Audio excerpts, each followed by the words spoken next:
जैसा कि आपने बताया था कि कंप्यूटर में किसी प्रोग्राम पर कार्य करने के लिए ऑपरेटिंग सिस्टम की आवश्यकता होती है। क्या आप हमें ऑपरेटिंग सिस्टम के बारे में विस्तार से बता सकती हैं? बिल्कुल रोहन, चलो हम ऑपरेटिंग सिस्टम के बारे में विस्तार से विचार करते हैं। ऑपरेटिंग सिस्टम एक प्रोग्राम है जो कंप्यूटर के अन्य प्रोग्रामों से पारस्परिक संबंध स्थापित करने में हमारी सहायता करता है। ऑपरेटिंग सिस्टम के बिना कंप्यूटर बेकार है। कई तरह के ऑपरेटिंग सिस्टम उपलब्ध होते हैं। ऑपरेटिंग सिस्टम प्रयोगकर्ता व कंप्यूटर के मध्य एक माध्यम का कार्य करता है। सभी प्रोग्रामों को चलने के लिए ऑपरेटिंग सिस्टम की आवश्यकता होती है, परंतु ऑपरेटिंग सिस्टम स्वतः ही चालू होता है। कंप्यूटर को चालू करते ही ऑपरेटिंग सिस्टम स्वतः ही चालू हो जाता है। ऑपरेटिंग सिस्टम के मुख्य कार्य हैं: यह कंप्यूटर को नियंत्रित करता है और उसके सभी भागों को उचित संबंध में लाता है। यह उपयोगकर्ता व कंप्यूटर के मध्य पारस्परिक संबंधों को सुगम करता है। यह इनपुट व आउटपुट यंत्रों को नियंत्रित करता है।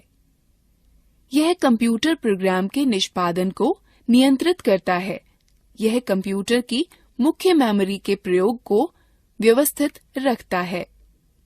यह फाइलों को व्यवस्थित रखने व उनसे काम लेने में आपकी सहायता करता है।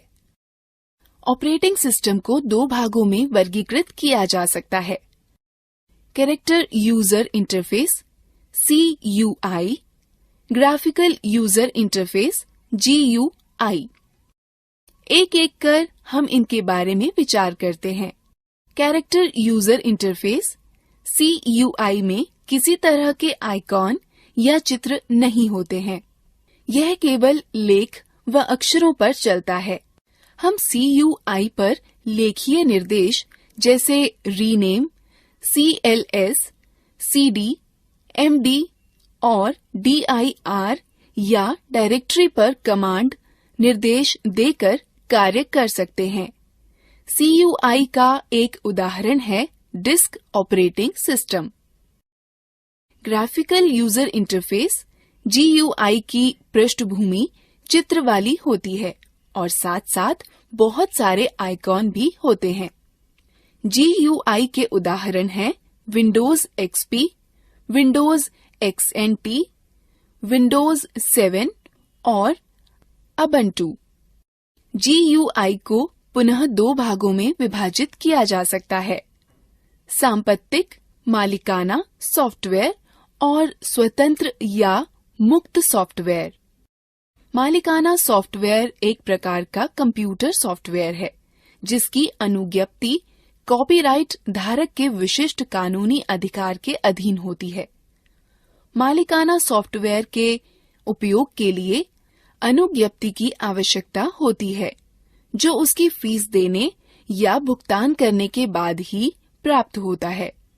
इनका प्रयोग वैध अनुज्ञप्ति के बाद ही किया जा सकता है। उपयोगकर्ता इनको न तो परिवर्तित, न साझा कर सकता है, न ही पढ़ सकता है और न ही पुनर्वितरित कर सकता है। मालिकाना सॉफ्टवेयर के सामान्य उदाहरण हैं Microsoft, Apple INC, IBM operating system व यूनिसिस। स्वतंत्र या मुक्त सॉफ्टवेयर वे सॉफ्टवेयर हैं जिनको उपयोगकर्ता इंटरनेट से बिना किसी फीस के डाउनलोड कर सकता है। यह एक खुले लाइसेंस स्रोत के तहत उपलब्ध होते हैं, जो उपयोगकर्ता को सॉफ्टवेयर परिवर्तित करने, साझा करने और पुनर्वितरित करने की आजादी देता है। यद्यपि परिवर्तन करने के लिए कॉपीराइट अधिकार नहीं दिए गए होते हैं।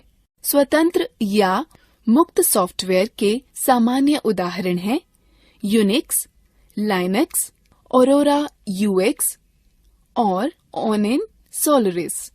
हमें माइक्रोसॉफ्ट विंडोज के बारे में जानना चाहिए, जो कि सबसे ज्यादा प्रचलित ऑपरेटिंग सिस्टम है। अरे हाँ, मैंने माइक्रोसॉफ्ट विंडोज के बारे में बहुत सुना है।